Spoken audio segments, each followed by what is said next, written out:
Liz, the talk of a rate cut and what's suggested by Jay Powell versus what we need. And by the way, to remind everyone, it's the Board of Governors that makes this decision. We tend to put this as its Fed chair, but it's the Board of Governors. Although typically the governors do go along with the Fed chair. It's pretty, in fact, the last meeting, there were two dissenters, and that was like totally shocking to everybody. I think they will cut, obviously. I think they will cut by 25 basis points, just because anything more than that signals that they have been too late. But what do we need? It'd be great to see a 50 basis point cut. I think the job market is weakened. And I also think that there's been It's been weak. It has not been strong. They've been revising down the jobs numbers since a year ago, like over a year ago, right? We're talking Biden administration, over a year ago. They've been revising down the whole time, months after the job reports come out, right? Revising down by a lot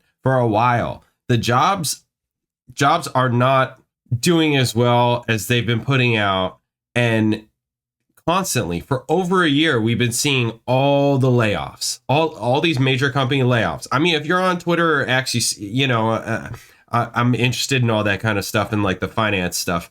It's been happening for a while, and AI certainly is making it a lot easier for these companies to drop specific jobs. So it's like, it's just happening. It's been happening.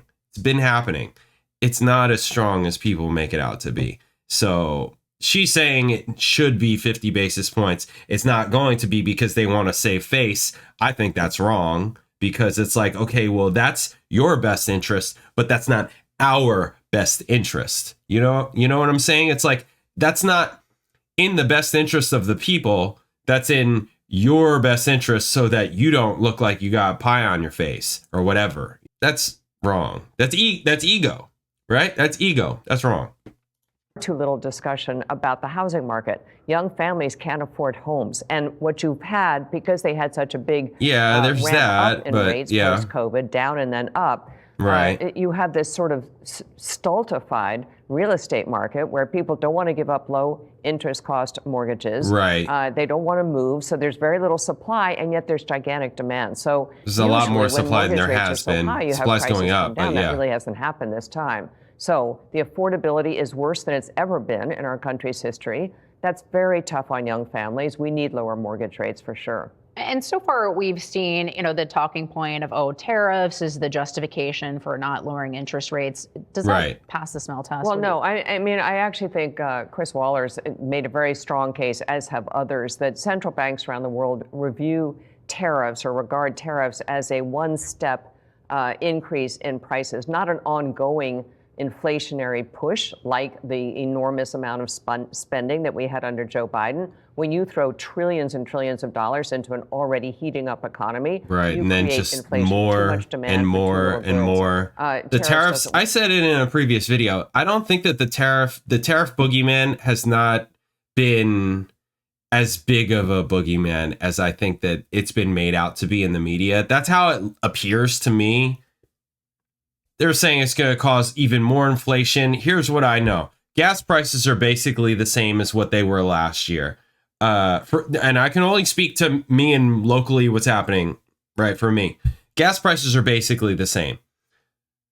Food prices are basically the same. And when I say the same, I mean elevated, right? Like higher than they were a couple of years ago. Housing costs, for me at least, have come down, right? Housing costs locally in my area have been dropping for the past 2 years. I'm in Florida, though. So in other areas of the country, I get that they have not dropped like they have here, right? Depending on where you're at. Maybe if you're in Texas or Austin or in Denver or, just certain other areas, they have been coming down also. But if you're in New Jersey or in the Midwest or something like that, they've stayed high. So again, this is local, right? Real estate is local and all that stuff's local. For me, housing prices have been dropping. Housing prices, rent even has been dropping in my area. I should know. I have a rental. I had it come up for rent recently. I had to lower the price because that's what the market said to do. So you have to do that or else, because I don't want it to sit vacant. right? I want to get a good renter in there. I'd rather put it slightly under what the market is saying so that I can have my pick of like, okay, here are all the applicants. This person is best qualified, et cetera, right? All that kind of thing. So I think it depends on the area, but overall, I don't see like other things have went up just some crazy amount since Trump has taken office and has imposed tariffs. I personally haven't seen it work that way. And so I don't think that's a good justification for holding rates steady. But we're in a different environment now. And that's why I wonder. The uncertainty can be an advantage and it can be a disadvantage. In the past, we've seen presidents threaten or cave. And that's what it's been, right? Mostly cave for that matter. In the case of Biden, he kept some tariffs where they were. Why? Because they're effective. So do you think there's a little bit of a baked in, or is it more the uncertainty of Trump's tariff strategy? I think the tariff strategy, first of all, the rollout was not very good. And there was a lot of confusion about where the rates would where the tariffs and it kept on changing. I think for a lot of small businesses, and it was like that was start really and stop difficult. And so I think you've had that is uncertainty for sure. As companies begin to try and figure all this out, they readjust their supply chains and stuff.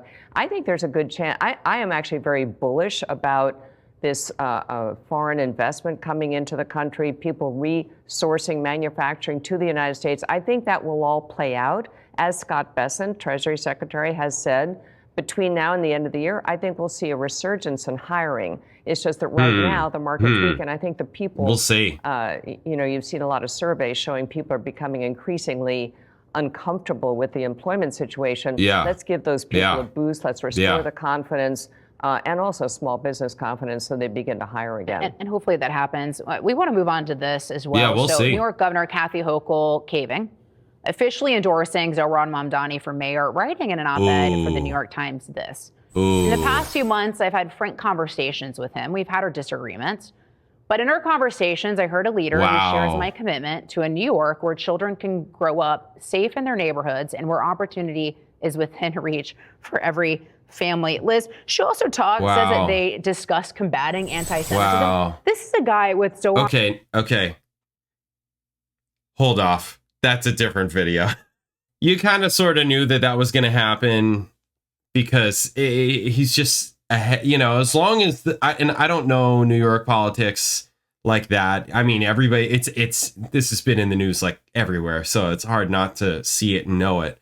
And having grown up in the area and, my family, I was born in Staten Island, right? I grew up in the Jersey Shore, but had family in New York up until recently. The last relative that I lived in New York died recently. So I've had interest there in that kind of way. And obviously as a musician going to New York, when I lived on the East Coast all the time, right? New York is New York, right? Playing different places there, going to see just driving down to see shows there when I lived in Boston, or when I lived in New Jersey when I was in high school, driving up to see shows.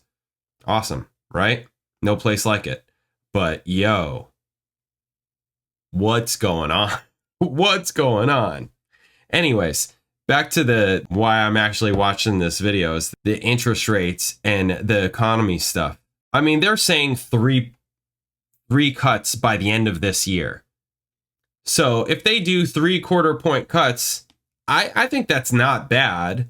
And they're saying 3 more cuts next year. I mean, if they do 1/4 point every time, that's 1.5 points total.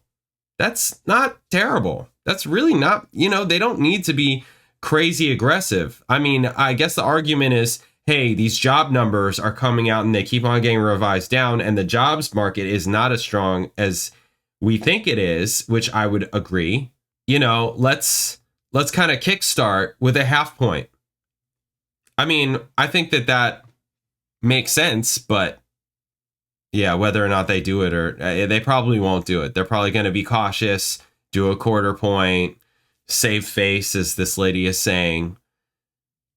And then they'll cut again at the next meeting, right? Another 1/4 point. As long as they cut. Can you imagine if they don't? There's gonna be so much fire and fury. If they don't cut, it's not just the president who comes out and says stuff. It's like, I mean, I only know because I follow on Twitter, like finance stuff, right? Because I'm interested in all of it, and like economy people and finance stuff. All those people are going to be bitching about it because it's like, yo, what is going on? Like, it's not just the president. We already know that the president watches this. I think they just need to cut and then you take it from there. If it's a quarter point, that's fine. I think that's already baked into the cake. It's already baked into how rates are right now. I'm filming this on Tuesday, the 16th. So by the time this comes out, we probably already know whether or not they cut or not. But I think it's already baked in. It's already, right now, rates are what, 6.25? That's pretty good. Compared to what it was last year and how high it's been, 7%, almost 7%, just in that 7% high sixes range, 6.25 is pretty good. So it's at least going in the right direction. Again, I've also posted, mortgage calculators where it shows like dropping from 6.8 to 6.25 doesn't make that much of a difference in your mortgage payment. It really needs to be bigger cuts than that. We need to start getting into the fives for there to be some real difference in price in terms of how much you're paying on your mortgage. So